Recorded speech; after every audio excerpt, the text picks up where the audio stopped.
저는 그렇게 계획적인 사람이 아니에요. 그래서 많은 계획을 오히려 세우는 편입니다. 매일 아침에 제가 이제 출근하면 하루 스케줄은 하루에 해야 될 일과들을 시작하면서 동시에 메모에 빼곡하게 적어 놓는 거예요. 그리고 그걸 하나씩 우선순위대로 클리어해가는 그런 삶을 살고 있습니다. 10년째 해오고 있어요. 제가 이렇게 하는 이유는 제가 그렇게 계획적인 사람이 아니기 때문입니다. 이렇게 해도 별로 계획적이지 못할 때가 많아요. 적어놓고 행동하지 않으면 그날에 해야 될 일을 끝내지 못하고 자책감을 저는 크게 느낍니다. 그러다 보니까 저는 사실은 다른 누군가가 제가 세워놓은 그 계획 속에 들어오는 것을 사실은 매우 힘들어합니다. 이유를 생각해 보면 보통 그렇게 누군가 제 계획에 불쑥 들어올 때 제 마음 속에 사로잡히는 두 가지 감정이 있는데요. 첫 번째는 불안함이에요. 나의 계획이 방해를 받다니, 그렇다면 이렇게 미뤄진 일들은 도대체 어떻게 처리할 수 있을까, 이런 생각이 처음에 들고요. 두 번째는 더 깊은 곳에서 올라오는 감정인데 그것은 적대감입니다. 내가 어렵게 세워놓은 이 계획을 아무렇지 않게 밀고 들어온다는 건 나를 무시하는 건가, 이런 생각이 들 때가 간혹 있어요. 여러분, 우리는 모두 이런 경험이 있죠. 계획된 삶 속에서 누군가 갑자기 훅 들어올 때 조급한 마음에 불안하고 때론 적대감을 느낄 때가 있습니다. 오늘 본문도 바로 이러한 인간의 보편적인 경험 속에서 공감되는 부분이 정말 많은 본문이에요. 여러분, 오늘 우리가 살펴본 본문은요, 베들레헴에서 일어난 사건입니다. 베들레헴. 이 이야기에서는 한 사건에 다른 반응을 보인 두 부류의 사람들이 나옵니다. 한쪽에서는 예수님의 태어나심에 대해서 듣고 적대감을 드러낸 헤롯이 있었고, 또 반대쪽에서는 기쁨으로 아기 예수를 환영하고 경배한 동방 박사들이 있었어요. 본문 1절은 이렇게 시작합니다. 헤롯 왕 때에 예수께서 유대 베들레헴에 나심에 동방으로부터 박사들이 예루살렘에 이르렀습니다. 그때는요, 헤롯이 다스리던 때였어요. 헤롯이 군림하던 때였습니다. 그러면 헤롯 대왕이 누구일까요? 그는 유대인이 아니라 이두메 사람이었습니다. 이두메인들은 에서의 후손으로 성경에서 에돔이라고 불렀던 지역에 살았던 사람들이죠. 그는 로마의 지지를 받아서 유대를 다스리는 일종의 분봉왕이 되었어요.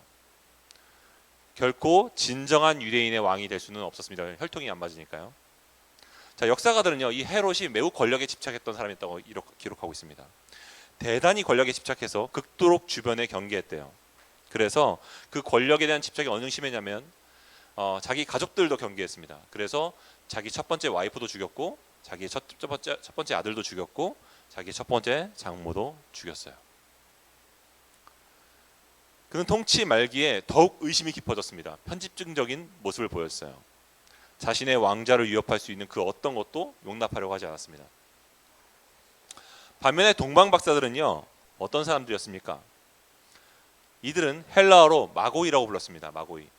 이 마고이들은요, 페르시아의 제사장 계급에 속한 사람들이었어요. 그들은 천문학과 또 점성술에 정통했습니다. 당시 최고의 지식인들이었어요. 중요한 것은 그들은 이방인이었지만 히브리인들이 믿고 있었던 구약의 메시아의 예언에 관해서 자세히 알고 있었다는 겁니다. 그 이유가 뭐냐면 바벨론의 포로기 때 유대인들이 거기 남아서 살았었거든요. 그래서 유대인들의 그 구약의 이야기들을 알고 있었던 거예요. 그 예언들도 알고 있었던 겁니다. 그들은 민수기 24장 17절의 예언을 이미 들어서 알고 있었을 겁니다. 그 예언은요, 한 별이 야곱에게서 나오며 한 규가 이스라엘에게서 일어난다라는 예언이었어요. 여기서 말하는 별이 바로 오실 메시아를 가리킵니다. 그래서 우리가 그 성탄절 트리에 보면 전통적으로 트리 꼭대기 위에 뭘 달죠? 별을 달죠. 별. 요즘에는 별별, 그렇죠? 그 별, 마님 별, 네. 별을 달았어요. 그게 이제 그 예수님을 상징하는 거예요. 예언을 상징합니다. 자, 이런 배경을 알았기 때문에 그들은 그 별을 보고 메시아의 탄생을 직감했던 겁니다. 그래서 그들은 예루살렘으로 찾아가죠. 그리고 묻습니다. 유대인의 왕으로 나신 분이 있다고 하는데 어디 계십니까? 왜냐하면 당연히 그는 이렇게 생각했을 거예요. 유대인들은 메시아를 기다리고 있으니까 저 별을 분명히 봤을 것이고 저들은 메시아가 어딘지 알았을 거야. 물었죠, 당연히. 근데 다들 혼란해진 거예요. 큰 혼란이 찾아왔어요. 당시 3절은 당시 상황을 이렇게 설명합니다. 헤롯 왕과 온 예루살렘이 듣고 소동한지라. 여기서 소동한다라는 반응은요, 단순히 놀란다는 표현이 아니에요. 크게 두려워하다, 공포에 빠지다 이런 뜻이에요. 이것이 헤롯의 첫 번째 반응이었습니다. 헤롯은 크게 두려워했어요. 본능적으로 알았거든요. 내 통치의 기반이 흔들릴 수 있다는 것을 알았어요. 헤롯은 이 참된 왕이 오면. 왜냐하면 그는 그야말로 유대인들이 기다려왔던 왕이었으니까요. 자기는 성경이 얘기했던 그 왕이 아니란 것을 헤롯은 알았으니까요. 저들의 땅에서 저들이 열광할 왕이 태어났다는 사실을 들었을 때 그것은 곧 내가 쫓겨난다는 것을 의미하잖아요. 자, 그동안 누려왔던 모든 것을 이제 잃게 생겼습니다. 당연히 불안하죠. 네. 이사야서 48장 22절은요 이렇게 말합니다. 악인에게는 평강이 없다라고요. 팀 켈러가 말합니다. 여러분, 우리가 불법적으로 차지한 자리는 결코 평안할 수 없습니다. 헤롯은 호화로운 궁전에서도 불안에 시달렸지만 동방 박사들은 초라한 마국간에서도 큰 기쁨을 발견했습니다. 불법적으로 차지한 자리였기 때문에 헤롯은 불안했던 것이고 그렇지 않은 사람들은 큰 기쁨을 발견할 수 있었다는 거죠. 여러분, 헤롯의 반응은 이해가 됩니다. 그런데 재밌는 건요, 헤롯과 온 예루살렘이 함께 소동했다는 거예요. 헤롯과 온 예루살렘이 이해가 안 되지 않습니까? 예루살렘을 대표하는 종교 지도자들을 가리키는 것이 지금 온 예루살렘을 말하는 거예요. 그들은 왜 소동했을까요? 그들도 헤롯 옆에서 부역했었기 때문입니다. 이어서 보면요, 헤롯이 곧바로 모든 대제사장들을 부릅니다. 서기관들을 불러 모아요. 그들은 그 나라에 그들과 함께, 그와 헤롯과 함께 통치했던 사람들이거든요. 그리고 묻습니다. 그리스도가 어디서 태어났느냐? 묻습니다. 그들은 미가서 5장에 나온 예언을 이제 말해줍니다. 왕이시여 유대 땅 베들레헴에서 그리스도가 태어나신다고 했습니다. 예언이죠. 근데 재밌는 건 종교 지도자들도 그 예언을 알고 있음에도 불구하고 그 누구도 그 예언이 말해온 그 아기 예수를 찾아가자고 말하는 사람이 아무도 없었습니다. 왜 그랬을까요? 그들에게 있어서 헤롯이 몰락한다는 건 자기들도 함께 몰락한다는 것을 의미했기 때문입니다. 두려움이 있었어요. 이에 헤롯은 박사들을 이제 부릅니다. 그리고 자세히 묻기 시작하죠. 그 동방 박사들에게.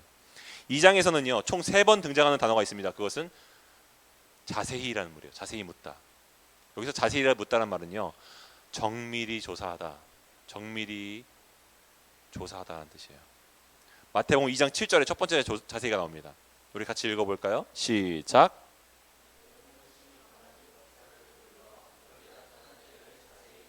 그는 가볍게 넘길 수 없다 생각해서 계략을 세웠어요. 그 계략은 뭐냐면 확실하게 그 아기를 찾아낸 다음에 숨통을 끊는 거예요. 여기서 두 번째로 자세히라는 본문이 등장합니다. 8절.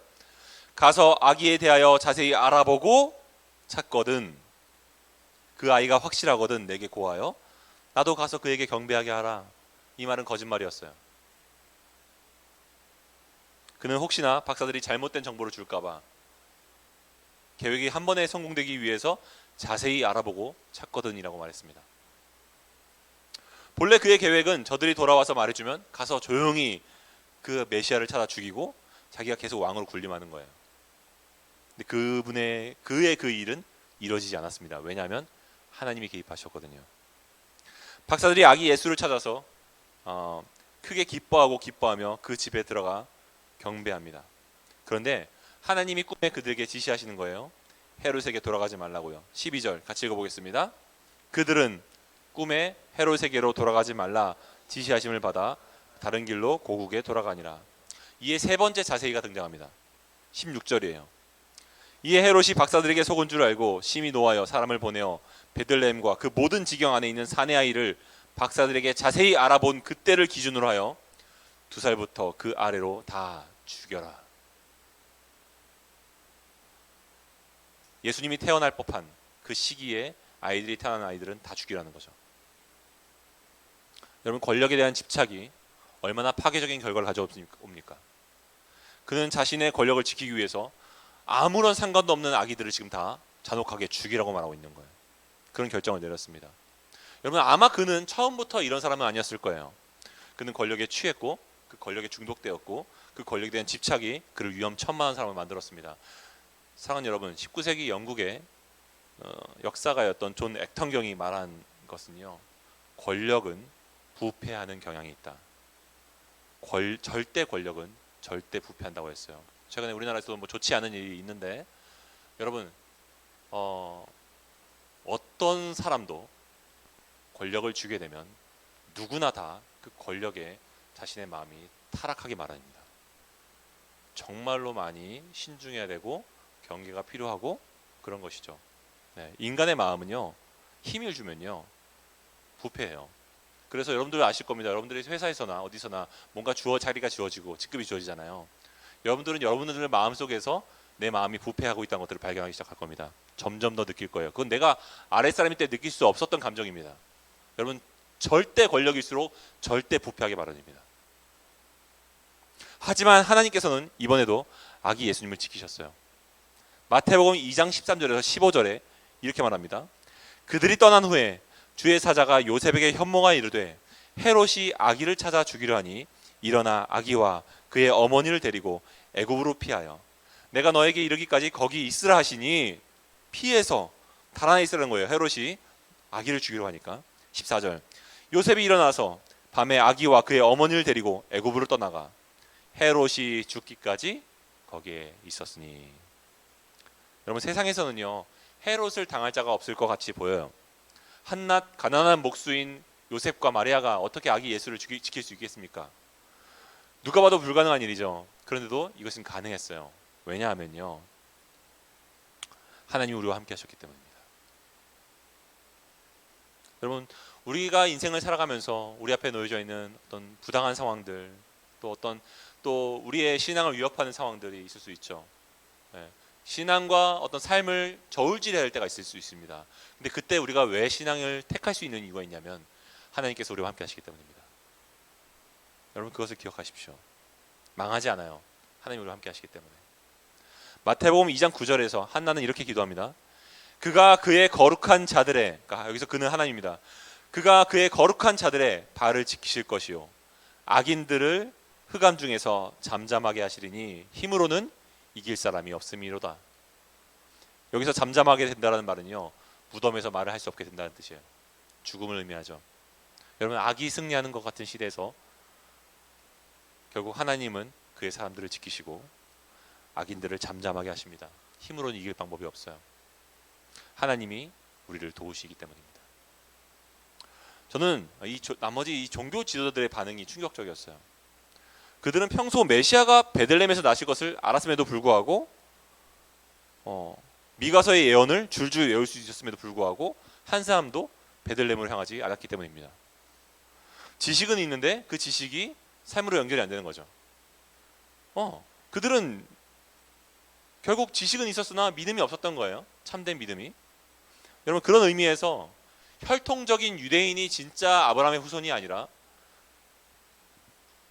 아무 의미가 없는 거예요. 그건. 여러분, 페르시아의 동방 박사들을 보면요, 어떻습니까? 그들은 혈통적으로 아브라함의 후손이 아니었어요. 그렇잖아요. 그런데 아브라함과 아무리 상관이 없었지만 그들이야말로 믿음의 후손들처럼 행동했습니다. 반응은 어떻습니까? 10절 보세요. 이 박사들의 반응들을 우리 같이 읽어볼까요? 시작. 그들이 별을 보고 매우 크게 기뻐하더라. 달라스 신학대학의 교수님들이 원어적으로 그 뉘앙스를 되게 잘 번역한 번역서가 있어요. 넷 바이블이라고 하는데 온라인에도 검색해서 볼 수 있습니다. 그 넷 바이블을 보면요, 어떻게 번역하고 있냐면 They shouted joyfully라고 돼 있어요. 그들이 매우 기뻐해서 소리치는 거죠. 즐거워한 거예요. 로마서 2장은 이렇게 말합니다. 무릇 표면적인 유대인이 아니요 오직 이면적인 유대인이 유대인이며, 겉으로 드러난 종교인이 참된 기독교인이 아니라 우리의 마음이 하나님께 반응하지 않으면 우리는 참된 기독교인일 수 없다는 거죠. 제가 주중에 찬양팀에게 이렇게 카톡을 좀 보냈습니다. 요즘 찬양팀 실력이 너무 참 좋아지고 있고 너무 열심히 하고 너무 예쁘다, 너무 보기 좋다. 그런데 얘들아, 찬양팀의 핵심은 예배 기술 이전에 마음으로 예수님을 가치 있는 분으로 여기고 그분을 기뻐하는 거야. 그러면서 한 목사님의 말을 인용했습니다. 존 파이퍼의 말이에요. 그리스도를 찬송하는 본질은 그분을 귀하게 여기는 것이다. 예배의 내적 본질은 그리스도를 가치 있게 여기는 것이다. 그분을 소중히 여기고 그분을 중요하게 대하며 그분으로 만족하는 것이다. 여러분들이 주일날 와서 여기 앉았다가 가는 것이 예배를 드리는 것이 아니라 여러분들의 마음이 하나님을 가치 있게 여기고 그분을 기뻐하고 그분으로 만족하게 여길 때 하나님이 안에서 예배를 받으십니다. 어머니께서 얘야 오늘 예배 드리고 왔느냐? 저 예배 드리고 왔어요. 예배를 참석하고 가는 것이 예배를 드리는 것이 아닙니다. 여러분들의 마음 가운데 예수님을 가치 있게 여기고 그분으로 만족하고 그분을 기뻐한다면 여러분 예배를 드린 거예요. 그 기쁨이 있으십니까? 그 가치 있게 여김이 있으십니까? 페르시아의 천문학자들에게는요 그 기쁨이 있었어요. 그 기쁨이 있었습니다. 그래서 shout joyfully 하지 않으면 자기는 멈출 수가 없는 거예요. 여러분, 우리는 그냥 교회를 다닌다고, 그냥 헌금 생활을 한다고 우리가 하나님을 예배하고 있는 것이 아니에요. shout joyfully. 페르시아의 천문학자들은요 참된 예언이 성취된 일로 기뻐하면서 그분을 예배했어요. 그 예배의 모습이 이와 같이 나타납니다. 2장 11절 마태복음 같이 읽어볼까요? 시작. 집에 들어가 아기와 그의 어머니 마리아가 함께 있는 것을 보고 엎드려 아기께 경배하고 보배압을 열어 황금과 유향과 몰약을 예물로 드리니라. 여기서 황금은 예수님의 왕권을 상징합니다. 예수님은 왕이세요. 여기서 유향은요 그분이 참된 제사장임을 이야기합니다. 그분은 우리를 대표해서 하나님께 예배해 주시는, 우리와 하나님 사이를 연결시키는 제사장이시죠. 몰약은요 뭐 당시 향수로도 사용했지만 장례 때도 사용했어요. 예수님의 십자가의 죽음이 우리를 구원하시죠. 이것은 예수님의 삶을 다 담고 있어요. 아마 근데 그것은 그들이 그것을 다 의미해서 담지는 않았을 겁니다. 상징적으로 맞아 들어간 거죠. 그들은 예수님을 하나님이 보내신 그리스도로 받아들였어요. 여러분들이 예수님을 어떻게 여기십니까? 여러분에게 예수님은 누구십니까? 여러분에게 예수님은 조언자이십니까? 그냥 하나의 멋진 옷 같은 것입니까? 하나 걸치는 겁니까? 사랑하는 청년 여러분, 우리는 지금까지 참된 왕을 맞이하는 두 가지 태도를 좀 살펴봤어요. 예수님을 어떻게 규정하느냐가 여러분이 어떤 사람인지를 규정합니다. 예수님을 어떻게 규정하느냐에 따라 여러분이 누구인지가 드러납니다. 예수님을 어떻게 여기세요? 선생님이십니까? 아니면 여러분들 구원자이십니까? 하나님의 아들이십니까? 여러분의 왕이십니까? 아니면 그냥 교회 목사님 같은 느낌이십니까?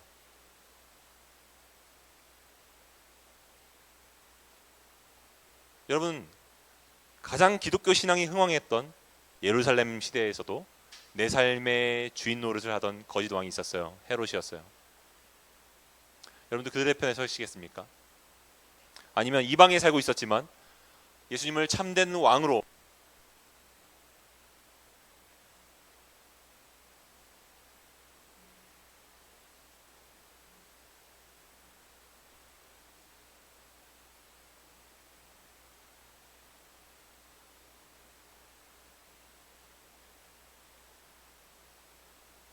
저는 이 본문을 묵상하면서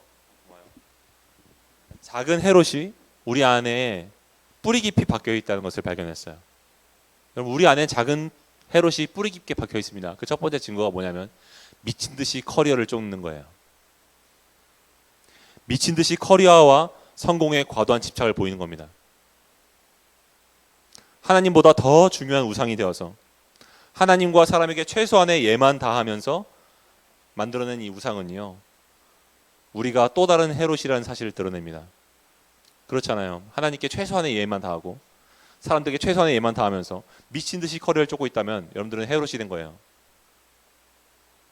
두 번째 증거는 뭐냐면요, 통제에 대한 집착이에요. 통제에 대한 집착. 내 뜻, 하나님보다 더 중요한 우상이 되어서 하나님과 하나님보다 더 중요한 통제된 우상이 생겨서 내가 내 왕국을 지키려고 하죠.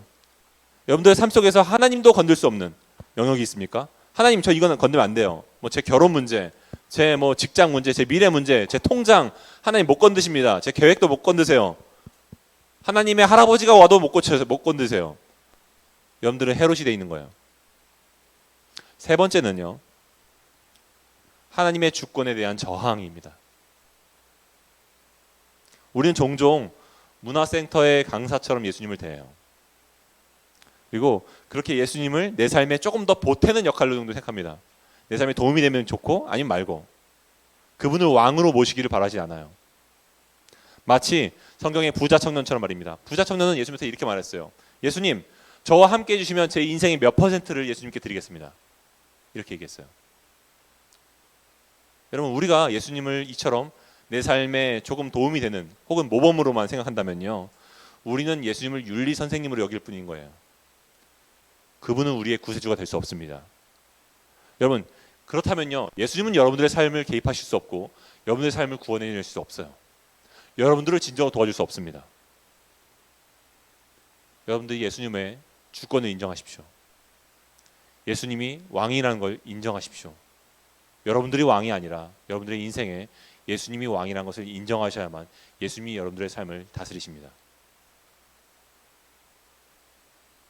팀 켈러가 오늘을 사는 잠언이라는 책에서 이런 말을 했어요. 하나님이 인간에게 행하실 수 있는 최악의 일 중에 하나는 뭘까요? 그가 원하는 대로 그냥 내버려 두는 것이다. 그 욕심에 내버려 두는 것이다. 읽어드리겠습니다. 이어서, 교만한 사람이 성공하고 욕심 많은 사람이 부자가 되고 정욕에 찬 사람이 미모를 얻는다면 이는 자기 힘으로 행복을 손에 넣을 수 있다라는 망상을 굳혀줄 뿐이다. 결국에는 더 큰 절망이 이른다. 중요합니다. 여기서부터 낙원인 줄 알았던 그 모든 것이 벼랑 끝으로 변하기 때문이다. 오직 예수님의 생수만이 우리를 만족시켜 줄 수 있다. 여러분, 낙원인 줄 알았던 그 모든 것이 여러분들을 벼랑 끝이란 것을 알게 할 겁니다.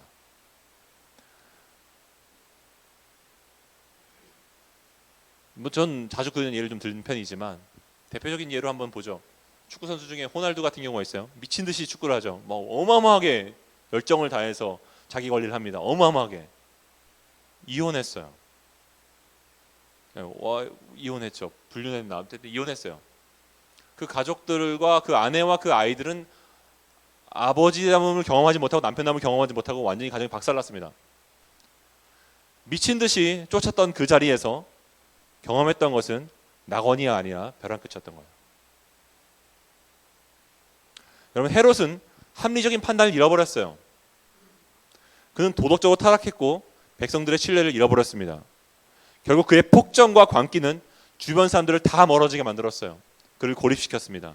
그리고 파멸되게 만들었어요.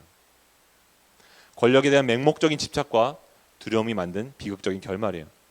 여러분, 역사가들은 여러 기록들을 남겼지만 성경은 이 헤롯을 어떻게 기록하고 마무리를 짓냐면요, 그냥 6글자로 남깁니다. 그것은 그냥 이렇게 말하고 있어요. 마태복음 2장 19절. 마태복음 2장 19절 볼까요? 헤롯이 죽은 후. 끝이에요. 그의 인생은 헤롯이 죽은 후에로 끝납니다. 그냥 아무것도 남긴 게 없어요. 그가 추구한 삶은 성경에 볼 때 아무것도 아니었습니다. 반면에 동방 박사들은요, 예수님의 생수만이 자신의 삶을 만족시킬 수 있음을 알았습니다. 그 증거가 이거예요. 첫 번째, 그들은요, 말씀을 통해서 세상의 지혜를 넘어섰습니다. 그러면 그들은 평소에 자신이 가지고 있던 학문과 지식을 통해서 별을 발견했습니다. 근데 거기서 멈추지 않았어요. 그들은 성경의 계시를 찾은 다음에 그 말씀에 자기의 삶을 순종했습니다. 여러분, 그들이 참된 세상의 지혜 위에 하나님의 말씀이 있음을 그들은 믿었어요. 여러분, 참된 그리스도인들은요, 말씀이 기준이 되는 삶을 삽니다.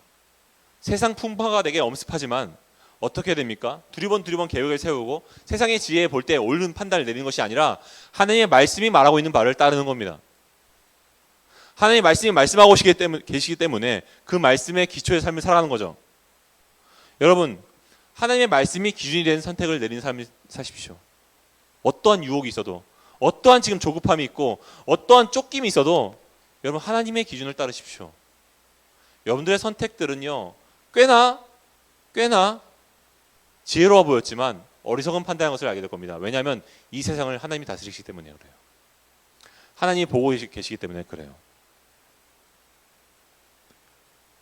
말씀 안에서 확신을 가지고 갈 수 있는 길을 가십시오. 그래야 힘들어도 흔들리지 않아요. 왜냐하면 말씀이 흔들리지 않기 때문에 그렇습니다. 두 번째는요, 그들은 위험을 무릅쓰고 믿음의 여정을 떠났다는 거예요. 위험을 무릅쓰고. 여러분, 페르시아에서 베들레헴까지 가는 여정은요, 최대 6개월이 걸렸다고 합니다. 그 과정에서는요, 가로등 하나도 없죠. 강도를 만날 수도 있고요. 또한 그들은 자기의 삶의 자리를 내버려 놓고 가야 됐어요. 6개월 동안 자리를 비워야 되는 거죠.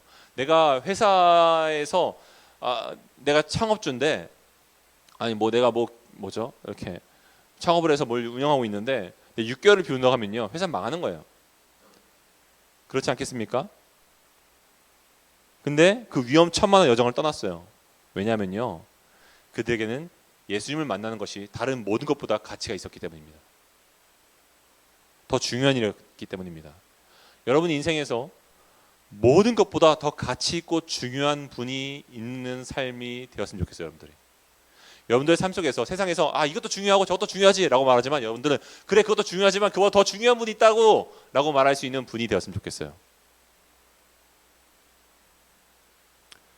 예수님을 가장 가치 있게 여긴다는 증거는요, 여러분들이 위험을 무릅쓰고 그분을 믿기 위해서, 그분을 만나기 위해서 믿음의 여정을 떠난다는 것을 의미합니다.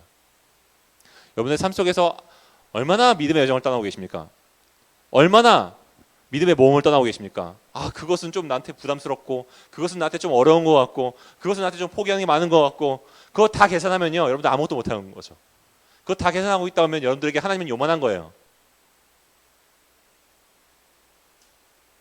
여러분들이 정말 예수님을 왕으로 여기신다면요, 여러분들은 믿음의 모험을 떠나실 겁니다. 부담스럽고 불편하고, 그것은 좀 모험을, 많은 것들을, 희생을 각오해야 되는 부분들이지만 그걸 떠나실 거예요. 제가 지난주에 수요 기도 때도 한번 인용했었지만, 한 집사님과 최근에 만났습니다. 근데 그 집사님이 우리 행복한 모임 교사분이셨어요. 근데 행복 교사 모임 중에서 그분이 이제 그런 얘기를 하시더라고요. 목사님, 저는 사실 작년에 행복한 모임을 지원할 수 있는 상황이 아니었어요. 1년 동안. 행복한 모임은요, 수요일 날 오전에 10시까지, 아니죠, 9시 정도, 9시 반까지 오셔가지고 점심 식사 준비를 하세요. 우리 어르신들을 음식 준비하는 거죠. 열심히. 힘드세요. 사실 힘들어요. 1년 동안 하시는데, 그거를 섬길 준비를 할 때 자신은 사실은 섬길 수 있는 상황이 아니었대요. 일주일 내내 월화수목금토 주일을 제외하고 월화수목금토 출근하는, 나는 완전한 풀타임이다 라고 말씀하셨어요. 출근할 수밖에 없는 그런 상황에서 하나님 앞에, 주님 저는 아무것도 못합니다, 전 쉬고 싶습니다 라고 말했는데, 하나님 그런 마음을 주셨대요. 수요일은 어떠냐. 그래서 자기가 수요일을 드리기로 결정했대요. 수요일날 일을 뺀다는 건 경제적으로 그만큼 돈을 번다는 거예요. 근데 내가 부모잖아요. 내가 뭐 청년도 아니고 부모잖아요. 내 자식들의 지금 생계가 걸려있고 학교 보내고 이런 문제들이 걸려있는데, 6일을 일해야만 먹고 사는 삶이었다면 하루를 빼는 건 엄청난 모험인 거예요. 근데 그 일을 선택하셨어요. 그리고 그렇게 드렸어요. 그리고 그분이 하신 얘기가 뭐였냐면, 우리 회식 자리였거든요, 마지막. 근데 하신 얘기가 뭐냐면 이 얘기하더라고요. 안 힘드셨습니까? 했더니 하신 말씀이, 일주일 내내 일을 하고 수요일날 나와서 교회 와서 또 봉사하는 것이 힘들 줄 알았는데, 저는 그날이 안식일이었어요. 그날이 저한테는 하나님과 보내는 시간이었습니다. 너무 행복했어요. 그날이 없었으면 나머지 날들을 살 수가 없었어요. 그런 얘기를 하셨어요. 그러면서 저 내년에도 또 행복한 모임 섬길 거예요 라고 얘기했어요. 여러분, 믿음의 모험을 떠납니다. 하나님의 가치를 발견한 사람들은. 그리고 그분을 더 누리게 됩니다. 세 번째로, 그들은 자신들의 최고의 것을 기쁨으로 드렸어요. 황금과 유향과 몰약은요 당시 매우 귀중하고 비싼 거였습니다. 학자들은요 예수님의 부모가 헤롯을 피해서 이집트에 달아나서 몇 년을 4년 정도를 머물렀는데 그 시간 동안에 사용할 수 있었던 자본이 이 황금과 유향과 몰약을 팔아서 생활을 이어갔을 거라고 말해요. 그들은 그냥 드렸던 건데 기쁨으로 드렸을 뿐인데 하나님은 그 일을 통해서 구원의 역사를 완성하시는 거죠.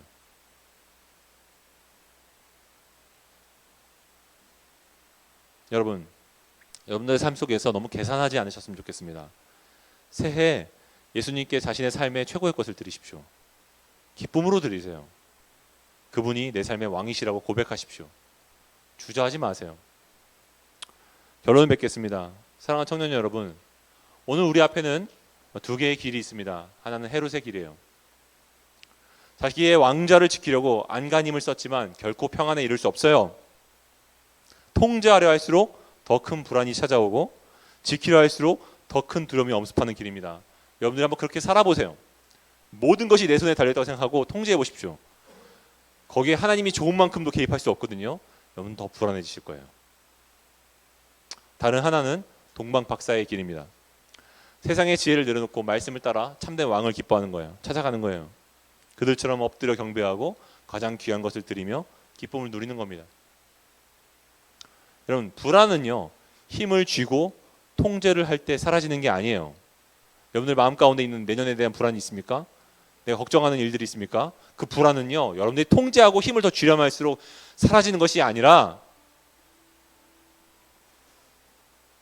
세상의 참된 왕이신 예수님을 내 인생의 참된 왕으로 맞아들일 때, 예수님을 내 인생의 왕으로 맞아들일 때 불안은 사라지는 겁니다. 그때 평안이 찾아오는 거예요. 하나님 저 이것만 하면 저 행복해질 것 같은데요. 저 그거가 있어야 전 정말 기쁠 것 같은데요. 그게 있어야 내 삶이 좀 안전해질 것 같은데요. 아니에요. 그래서 더 움켜쥐고 더 불안을 해결하려고 하잖아요.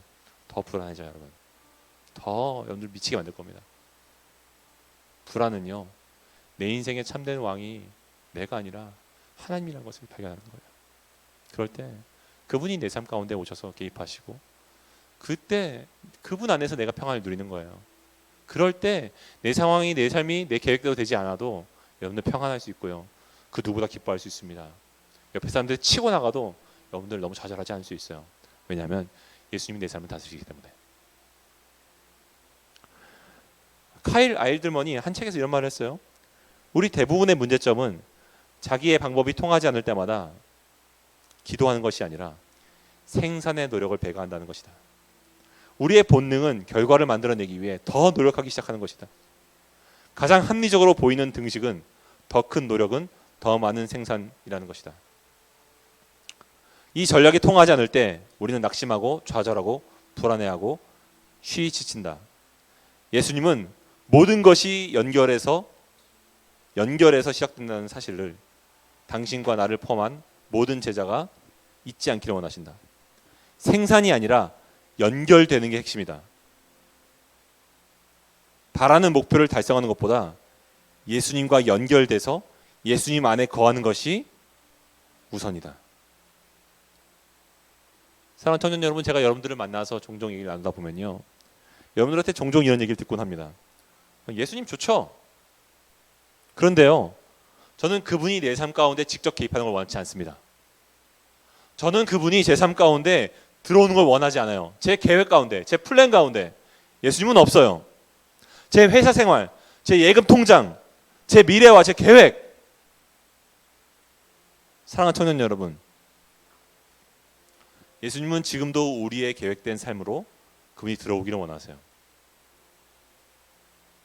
저와 여러분이 헤롯이 되어서 망가지기를 원치 않으시기 때문입니다. 여러분 안에 불안이 있다는 것을 저도 알아요. 불안하죠. 왜 안 불안합니까? 내일에 대해서 불안하고요.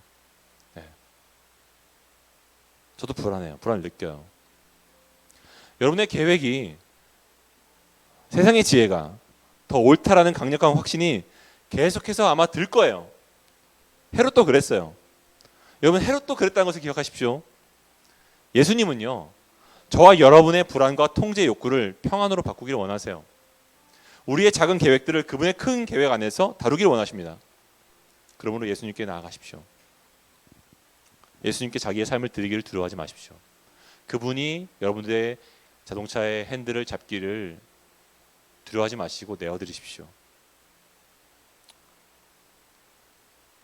여러분, 예수님은요 가장 평안을 누리실 수 있는 분이셨습니다. 하늘나라에서. 근데 그분은 가장 불안 요소가 많은 이 땅에 내려오셨어요. 가장 청정 지역이었던 곳에서 가장 환경이 오염되어 있는 곳으로 오신 거죠. 네. 가장 예측이 불가능한 인간들, 가장 욕심이 많고 자기 중심적인 인간들 사이에 오셔서 가장 이타적인 그분이 우리 가운데 사셨어요. 자기의 몸이 아기가 되어서 30년 동안, 그 아이가 자라날 동안에 다른 사람들에게 간섭받을 수 있는 상태로 자기를 방치하셨습니다. 십자가 앞에서는 어떠셨습니까, 여러분? 예수님은요 우리를 구원하기 위해서 자기 삶의 가장 최고의 것을 내어드리셨어요. 우리에게 주셨습니다. 생명을 주셨어요.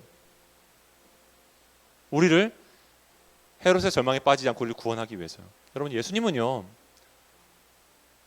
하나님을 믿고 하나님께 자기의 것을, 가장 최고의 것을 드릴 때 놀라운 일들이 일어나는 것을 우리에게 보여주셨습니다. 자기도 부활했을 뿐만 아니라 우리도 구원할 수 있게 되셨죠. 여러분, 우리가 그분 안에서 하나님이 나를 어떻게 사랑하시는지 우리가 발견할 때, 여러분, 우리는 그분께 우리의 삶을 드릴 수 있는 마음들이 점점 더 생기는 줄 믿습니다.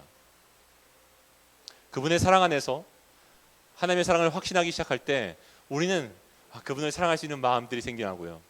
우리는 그분께 우리의 인생을 맡기고 신뢰하고 의지할 수 있는 마음들이 생겨나요. 사랑하는 청년 여러분, 참된 왕을 알아보십시오. 진정한 왕을 알아보십시오. 여러분들의 인생의 진정한 왕을 알아보십시오.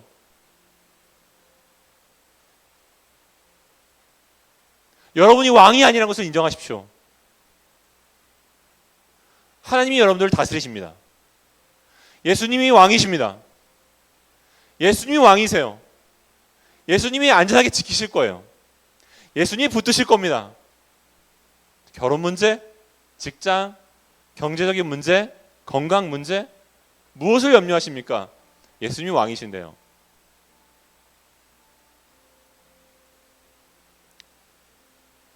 기도하겠습니다. 하나님,